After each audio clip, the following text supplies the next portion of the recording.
DSP Vishnupriya தற்கொலை வழக்கு விசாரணையை சிபிஐக்கு மாற்றி உத்தரவிட்டுள்ள உயர்நீதிமன்றம் 3 மாதத்தில் வழக்கை விசாரித்து முடிக்க வேண்டும் என்றும் தெரிவித்துள்ளது.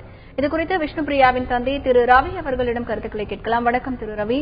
விஷ்ணுபிரியா மரணத்தில் மர்மம் இருப்பதாக கூறி நீங்கள் தொடர்ந்த வழக்கில் உயர்நீதிமன்றத்தின் உத்தரவு வந்திருக்கிறது. சிபிஐக்கு மாற்றம் செய்யப்பட வேண்டும் என்றும் 3 மாதத்தில் இந்த வழக்கு விசாரணை முடிக்கப்பட வேண்டும் என உத்தரவு வந்திருக்கிறது. இதனை நீங்க எப்படி பாக்குறீங்க? மகிழ்ச்சி மேடம். ரெண்டாவது உயர்நீதிமன்ற தீர்ப்பு நான் தலைவணங்குறேன் மேடம். திரு ரவி, வழக்கு விசாரணை சிபிஐக்கு மாற்றப்பட்டிருக்கக்கூடிய நிலையில சிபிஐ விசாரணை எப்படி இருக்கணும்னு நீங்க நினைக்கிறீங்க? நல்லா இருக்கும். ஏன்னா வேற ஒரு இன்வெஸ்டிகேஷன் இல்லையா, மாற்று இன்வெஸ்டிகேஷன் கேட்டுருந்தாங்க. அது உண்மையே நல்லா இருக்கும்.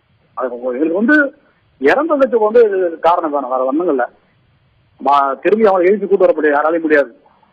அதுக்காக தான் நாங்க சிபிஐ கேட்டிருந்தோம். மாண்புமிகு நீதிமன்றம் தான் எங்களுக்கு உத்தரவிட்டு இருந்தது. மிக்க மகிழ்ச்சி மேடம் எங்களுக்கு.